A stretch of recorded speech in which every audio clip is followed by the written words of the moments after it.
A volunteer firefighter turned $5,000 into over $100 million and never once had a losing month in 10 straight years. A former musician who dropped out of school walked away with cumulative trading profits near $500 million.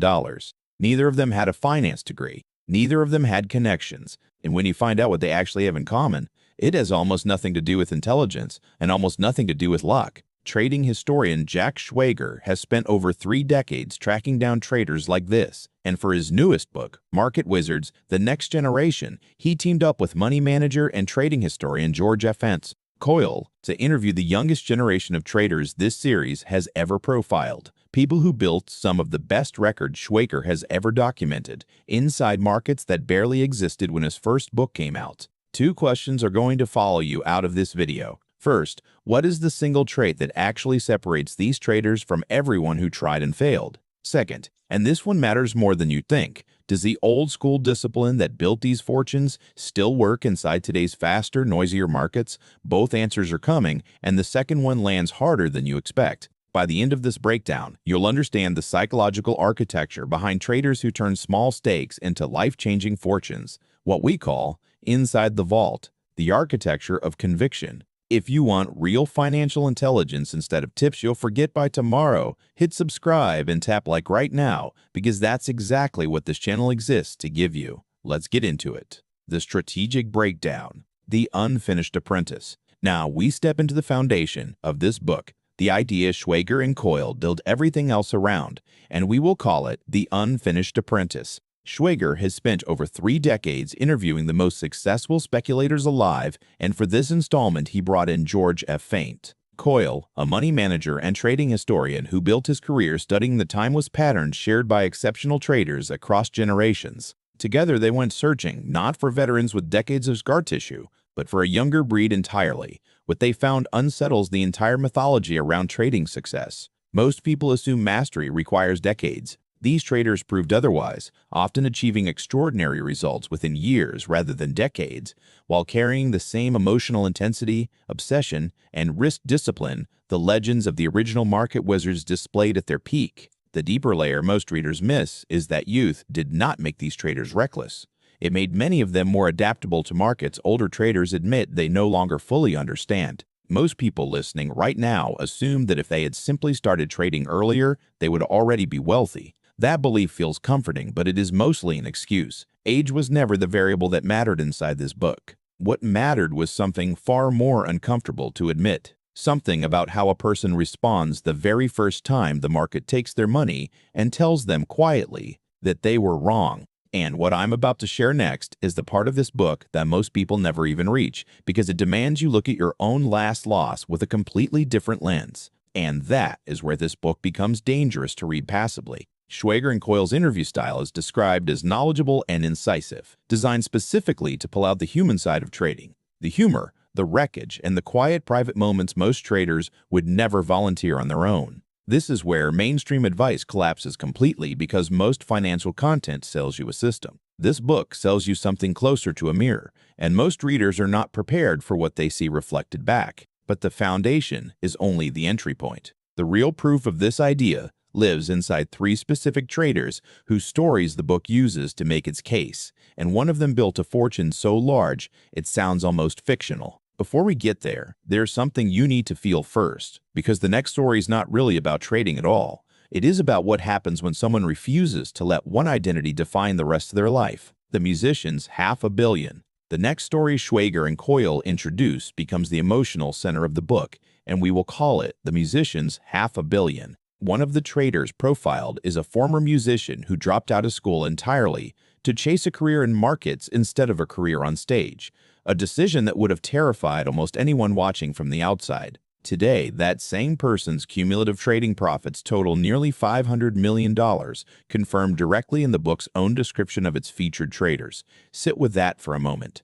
Most people listening right now have been told their entire life that walking away from a stable, sensible path is reckless. The terrifying part is that most people never notice how often that same advice quietly protects them from ever finding out what they were actually capable of. This trader did not abandon discipline when they abandoned music. If anything, the obsessive repetition required to master an instrument became the exact same muscle required to master risk. That thought feels almost insulting. If you have ever been told to be more practical, to choose stability, to put the creative pursuit aside for something safer. But once you sit with what the story actually proves, it becomes something closer to permission. The skill that builds extraordinary trading careers is rarely a financial skill at all. It is obsessive focus, repeated under pressure, refined relentlessly over time, regardless of which arena it was originally built inside. If you leave with nothing else from this video, let it be this single idea: talent transfers, discipline transfers.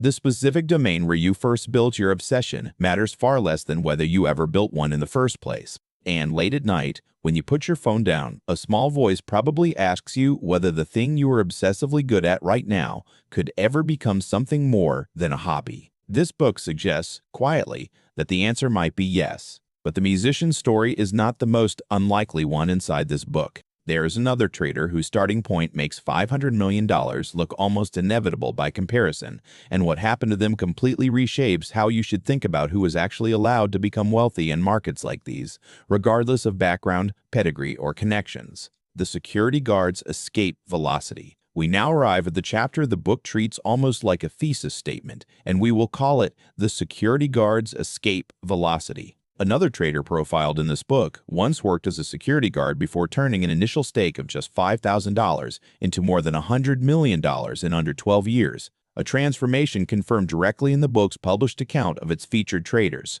There is no elite pedigree here, no inherited capital, no insider access of any kind. This is where most people destroy their own potential before they even begin, because they assume opportunity requires permission from somewhere else, a degree, a connection, a head start someone else was given, and they were not. The security guard story directly attacks that assumption. Inside the vault, we call this the permission myth, the quiet belief that wealth creation belongs only to people who already look like they belong inside it. This book uses real evidence to dismantle that belief completely. What likely made the difference was not access, but asymmetry, the discipline to risk small, to find amounts while staying positioned for outsized outcomes when conviction and opportunity actually aligned. $5,000 becoming over $100 million is not a story about a single lucky trade. It is a story about surviving long enough, with risk small enough, to still be in the game on the day a genuinely asymmetric opportunity finally appeared in front of them. Most people listening right now have convinced themselves that they need a large amount of starting capital before they can take their financial future seriously.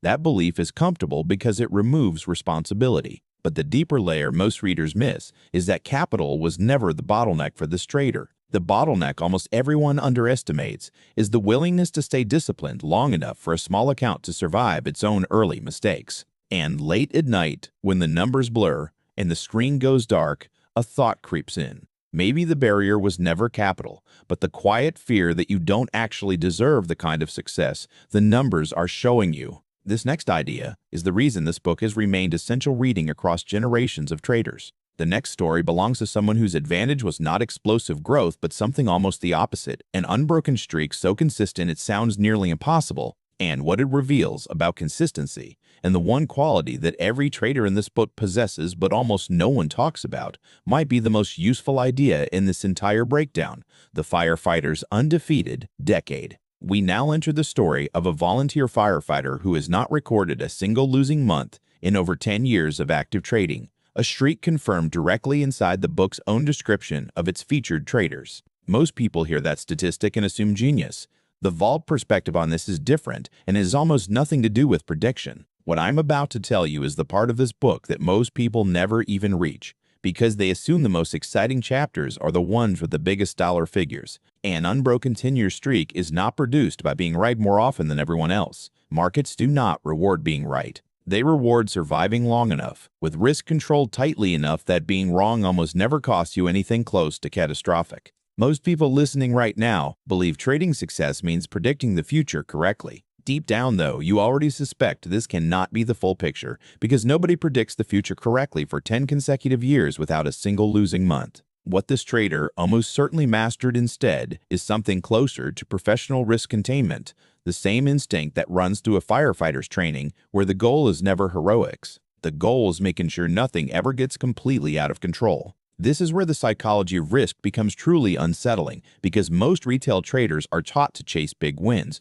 when the traders profiled across this entire book consistently demonstrate the opposite obsession. They are obsessed with avoiding the one mistake large enough to erase years of accumulated progress. The deeper layer most readers miss is that an undefeated streak is not built by winning spectacularly. It is built by refusing, almost stubbornly, to ever lose spectacularly. Inside the Vault, we treat this as one of the most important reversals in the entire book because it directly contradicts what most aspiring traders chase first. They chase the explosive win. The book repeatedly shows that the traders who actually last chase something far less glamorous, something closer to permanent survivability. But survivability alone does not explain why these traders kept going after their worst moments, and that question becomes unavoidable in the next part of this breakdown. The Vault Verdict. We now reach the chapter that ties every previous story together. The Vault Verdict. Here's the part almost nobody expects walking in across Schwager's entire body of work, spanning decades and dozens of profiled traders. One theme keeps repeating no matter how much the markets themselves change underneath it. Exceptional results never come from methodology alone. They come from methodology paired with the right psychological makeup, and this generation, trading inside markets that are faster, noisier, and more emotionally demanding than anything the earlier books captured, only proves the point harder rather than replacing it. If you've ever had one genuinely bad year and privately decided you're just not cut out for this, slow down and sit with this next part because it directly contradicts the story you've probably been telling yourself. A recurring theme across Schwager's interviews, confirmed in how this latest book has been described, is that success for these traders was almost never a straight line. Several of the traders profiled here lost most or all of their capital more than once, sometimes more than twice, before they ever became the traders who eventually earned a place inside this book. The wreckage came first. The record came later. This is also exactly why the book resonates as strongly with experienced professionals as it does with beginners just starting out. Endorsing directly, hedge fund manager Dmitry Balesny of Balesny Asset Management described Schwager as a storyteller who still manages to find fresh insight after decades of writing these interviews. Trader and author Tom Hogard went further, calling the book compelling and essential reading for anyone willing to embrace risk every single day of their working life. These are not beginners looking for inspiration. These are professionals who lived through their own version of this exact story, and they still found something new inside it. At this point, the picture feels complete. The musician, the security guard, the firefighter. 3 completely different starting points, 3 completely different paths, all pointing toward the same shared architecture, discipline, survivability, and an almost obsessive relationship with risk. But the book quietly refuses to let the lesson in there. It's not enough to simply possess psychological durability once in a single moment of pressure. You have to possess it repeatedly under conditions specifically designed to strip it away. The boredom of waiting for the right setup, the slow drip of small losses, the social pressure of watching someone else get rich faster than you. What comes next is where everything you've heard so far finally connects into something you can actually use, because the next section distills this entire investigation into 5 precise, actionable insights. Key lessons and insights. The first real edge. Remember that single trait we opened with, the one separating struggling traders from true market wizards? Here it is: psychological durability under real financial pressure. Real edge rarely comes from secret information. It comes from acting decisively on information everyone already has access to, while keeping strict, almost boring risk discipline around every position. Apply this immediately to your own decisions, whether they live inside markets or inside your career. Most people search endlessly for a secret nobody else knows. The traders inside this book suggest you stop searching and start examining your own execution instead, because the gap between average results and extraordinary results is rarely the idea itself. It is almost always the discipline applied consistently around that idea, long after the initial excitement is completely worn off and nobody is watching anymore. Permission is manufactured. The security guard who built more than $100 million from $5,000 never received outside permission to attempt something that large. There was no credential confirming he was allowed to succeed at this level, no committee that signed off on his ambition. He simply acted with disciplined conviction repeatedly until the results themselves made the question of permission completely irrelevant. This applies directly to ambition in any field, not only trading. Most people privately wait for some external signal that they are now allowed to pursue something larger, a title, a certification, someone else's approval. This book argues that signal rarely ever arrives on its own. The traders who actually compound extraordinary results across years tend to be the ones who simply began anyway, refining their method through real consequences instead of waiting for confidence to show up first. Survivability beats spectacle. The volunteer firefighter's undefeated decade was never built to dramatic, headline-worthy trades.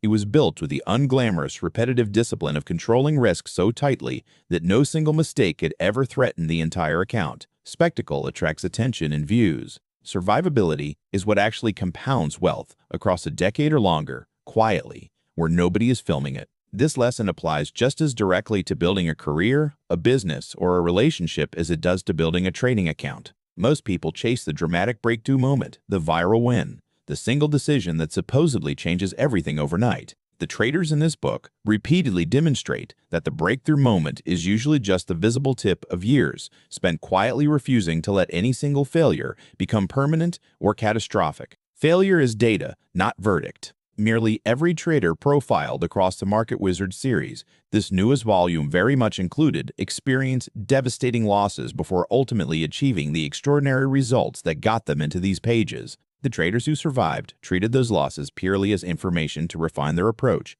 never as confirmation that they were fundamentally unsuited for the path they had chosen to pursue. That thought feels heavy, almost discouraging at first, because it means there is genuinely no shortcut around the pain of being wrong.